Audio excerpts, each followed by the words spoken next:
रुपया पैसा।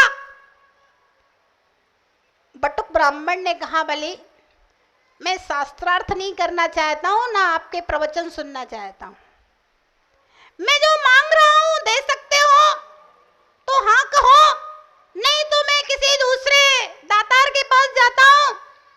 बलि ने कहा, ठीक है, अगर तेरे भाग्य में 3 पग भूमि ही है तो 3 पग भूमि ही ले ले, और 3 बार जलधार करके बहुत सारे लोगों के सामने प्रतिज्ञाबद्ध होता है, मैंने तुझे 3 पग भूमि दी।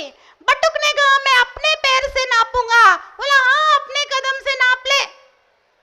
जैसे ही प्रतिज्ञा हुई, बटुक ब्राह्मण ने अपना विराट रूप बनाया, एक पैर सुमेरु पर्वत के ऊपर रखा और दूसरा पैर मानुषोत्तर पर्वत के ऊपर ले जाकर के रख दिया, और पूछा, बलि अब तीसरा पैर कहां रखूं?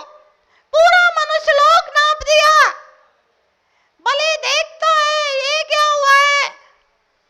ये तो छोटा सा बटुक था, इतना बड़ा रूप किसका है? सोचता है क्या करो, तो बोलता है, तीसरा पैर मेरे सिर के ऊपर रखो। जैसे विष्णु कुमार मुनि ने बलि के सिर के ऊपर पैर रखा, रक्षा रक्षा मेरी रक्षा के लिए चिल्लाने लगता है, और पूरा बलि का परिकर विष्णु कुमार से क्षमा याचना, हे बटुक तुम कौन हो? अपना असली रूप प्रकट करो।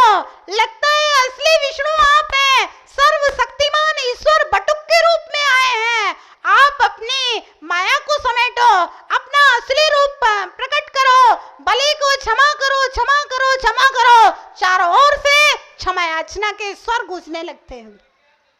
आकाश से देवगण पुष्प वृष्टि करने लगते हैं, देवगण किन्नर मंगल गीत गाने लगते हैं, जय जय घोष होने लगता है।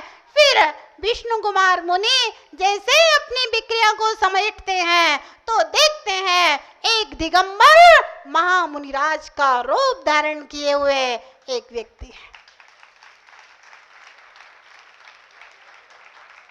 भव्यात्माओं, राजा पद्मराय भी यहाँ आ जाते हैं, हस्तिनापुर की पूरे श्रावक गण आ जाते हैं। विष्णु कुमार महामुनिराज कहते हैं श्रावकों से, देख क्या रहे हो, जाओ जल्दी महामुनिराजों के चारों ओर लगी हुई अग्नि को बुझाओ, पानी से डालो, पानी डालो, और मुनिराजों के लिए बाहर निकलने का प्रासुक मार्ग बनाओ, और मुनिराजों को उस अग्नि कुंड से, उस अग्नि के घेरे से बाहर लेकर के आओ। भव्यात्माओं, 700 महामुनिराज विषैले धुएं से और चारों ओर लग रही अग्नि की तपन से कोई मुनिराज बेहोश हो गए थे, किसी का माथा चकरा रहा था, किसी मुनिराज को उल्टियां हो रही थी, किसी को चक्कर आ रहे थे। श्रावक लोग महामुनिराजों को उठा उठा करके लाए। बड़ा ही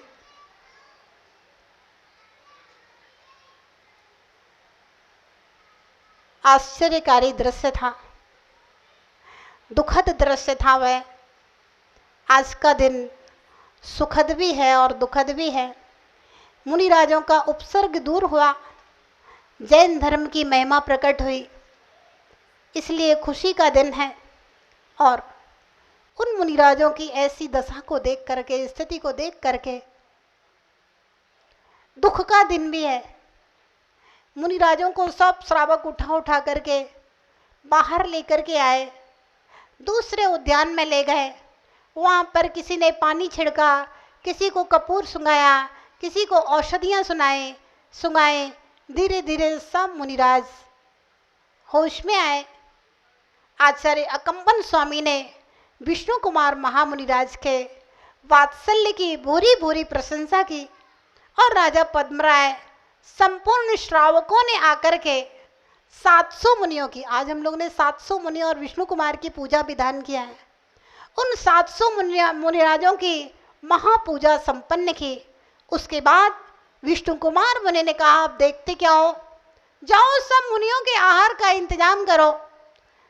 हस्तिनापुर नगरी उस समय कितनी बड़ी नगरी कह रही होगी, घर घर में चौका लगे, आप लोगों के जैसे नहीं। जितने घर थे हस्तिनापुर नगरी में, एक भी घर ऐसा नहीं था जिसमें चौका ना लगा। हर घर में चौका लगा था। हजारों घर थे हस्तिनापुर नगरी में, हर घर में चारों ओर हे स्वामी नमोस्तु नमोस्तु नमोस्तु, हे स्वामी नमोस्तु नमोस्तु नमोस्तु, चारों ओर श्रमण संस्कृति का सम्मान हो रहा था।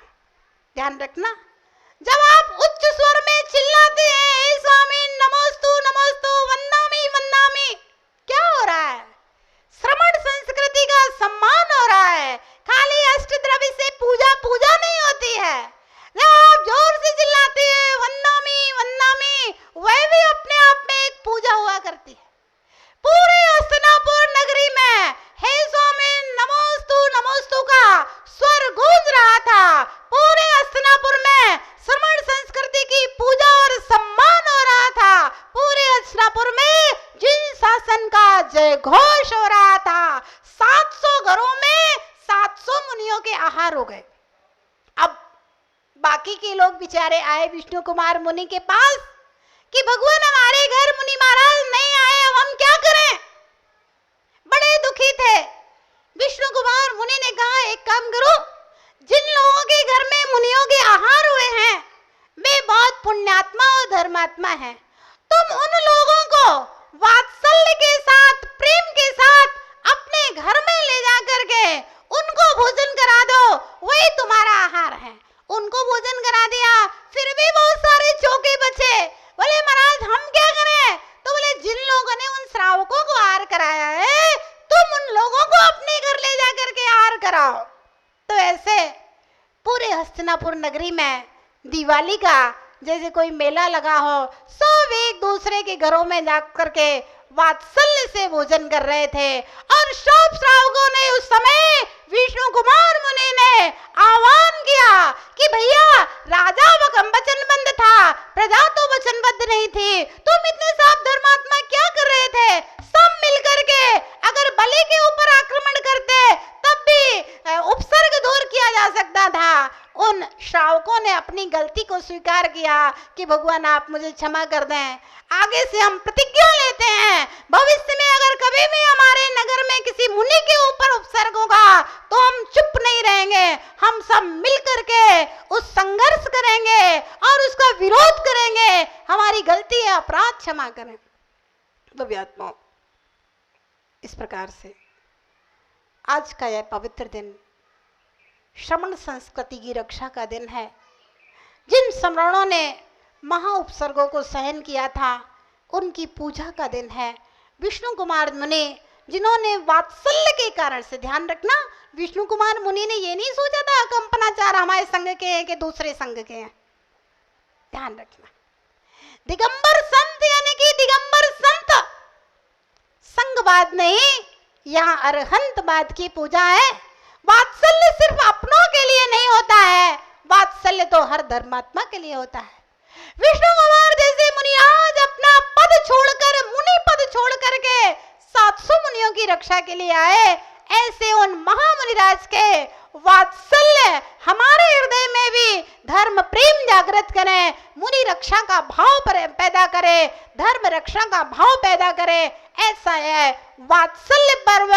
मुनि सुब्रत नाथ भगवान के तीर्थ की यह घटना है, तब से यह रक्षाबंधन पर्व चला आ रहा है।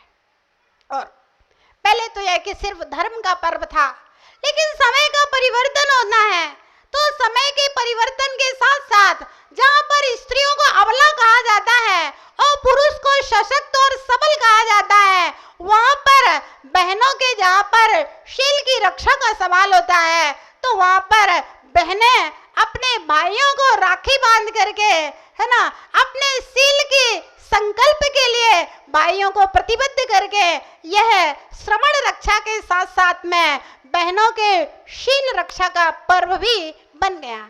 इतिहास में लिखा हुआ है, मेवाड़ की राजधानी चित्तौड़, उसके महाराणा सांगा थे। उनकी जब मृत्यु हो गई तो उनकी महारानी कर्मवती ने दिल्ली के राजा हुमायूं के लिए एक लिफाफे में पत्र के साथ में एक कच्चा धागा रख करके भेजा। हुमायूं के पास जब एक कच्चा लाल धागा पहुंचा तो उन्होंने सोचा कि कर्मवती ने मुझे भाई मान करके यह धागा पहुंचाया है, तो मेरा कर्तव्य है कि मैं कर्मवती की रक्षा के लिए जाऊं। और दिल्ली से हुमायूं आए। गुजरात के शासक बहादुर शाह ने चित्तौड़गढ़ के ऊपर आक्रमण किया था। जब तक हुमायूं दिल्ली से आता है तब तक कर्मवती की भी मृत्यु हो जाती है, लेकिन फिर भी हुमायूं ने बहादुर शाह से युद्ध करके और चित्तौड़ के किले के ऊपर विजय पताका फहरा करके भाई के कर्तव्य को पूरा करके फिर दिल्ली वापस लौट जाता है। इतिहास गवाह है कि यह पर्व धीरे धीरे करके भाई बहन की रक्षा पर्व, भाई बहन के प्रेम पर्व के रूप में परिवर्तित हो गया। भारत में मुख्य रूप से 4 पर्व मनाए जाते हैं: दशहरा, दिवाली, रक्षाबंधन और होली। दशहरा जो है यह क्षत्रियों की प्रधानता से पर्व कहा गया है। क्षत्रिय लोग इस दिन अपने धर्म की रक्षा का संकल्प लेते हैं दशहरा के दिन। और दीपावली वैश्यों का पर्व कहा जाता है। इस दिन वैश्य लोग अपने बही खाते के ऊपर शुभ लाभ आदि प्रारंभ करते हैं। रक्षाबंधन ब्राह्मणों का पर्व कहा गया है। रक्षाबंधन वाले दिन ब्राह्मण अपने यजमानों के यहाँ जाकर के दान दक्षिणा लेते हैं और उनको धर्म के संकल्प दिला करके संकल्प सूत्र करते हैं। और ब्राह्मण क्षत्रियों के शस्त्रों में आज रक्षाबंधन के दिन राखी बांधते हैं कि आप धर्म की रक्षा करेंगे इन शस्त्रों के द्वारा। और होली शूद्रों का त्योहार कहा गया है। यूं तो देखा जाए तो भारत में जितने भी दिन हैं, ध्यान रखना, वे सारे के सारे पर्व के दिन हैं। यहाँ पर जब एकम आती है तो वर्ष प्रतिपदा का त्योहार मनाया जाता है।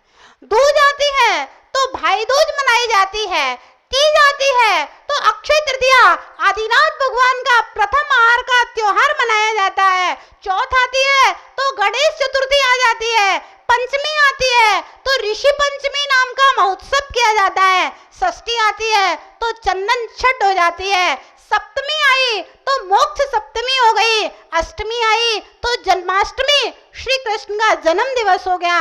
नवमी आई तो रामनवमी हो गई। दसवीं आई तो विजयादशमी हो गई। 11 आई तो डोल 11, 12 आई तो बक्ष 12, त्रयोदशी आई तो धनतेरस हो गई। चतुर्दशी आई तो अनंत चतुर्दशी का महापर्व हो गया।